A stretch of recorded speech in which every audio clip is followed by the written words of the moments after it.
బీజేపీలో విలీనం చేయడానికి గతంలో కేటీఆర్ ప్రయత్నించారా? ఇదే ఆరోపణ చాలా సందర్భాల్లో కాంగ్రెస్ పార్టీ అలాగే బీఆర్ఎస్ పై మాట్లాడే వాళ్ళు చేసే వ్యాఖ్య.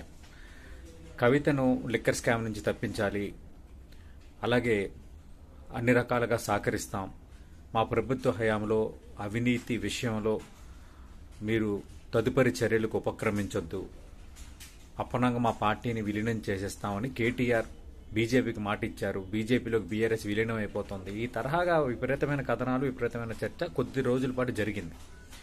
అందులో రాజకీయ కారణాలు ఉండొచ్చు, రాజకీయ ఆరోపణలకు కూడా ఒక యాంగిల్లో చూడొచ్చు.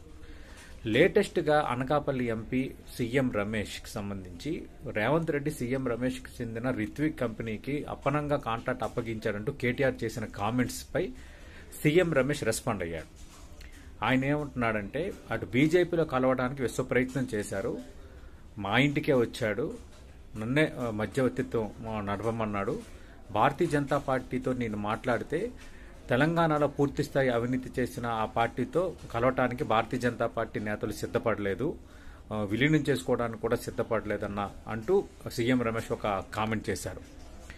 అంటే భారతీయ జనతా పార్టీలో విలీనం కావడానికి బీఆర్ఎస్ ప్రయత్నిస్తే దానికి మధ్యవర్తిగా సీఎం రమేష్ వ్యవహరించారా? ఇది కరెక్టేనా? మరి సీఎం రమేష్ వ్యాఖ్యలు ఎంతవరకు కరెక్టో కాదో తెలియాలంటే భారతీయ జనతా పార్టీ హైకమాండ్ కానీ, సీఎం రమేష్ ఏ బీజేపీ పెద్దలతో మాట్లాడారో వాళ్ళు కానీ, లేదంటే తెలంగాణ బీజేపీ నేతలు కానీ దీనిపై స్పందించాల్సిన అవసరం ఉంటుంది. ఆయన యథాలాపంగా చేశారా, నిజంగా ఏమైనా ఉందా లేదా అనేది తేలాల్సి ఉంది.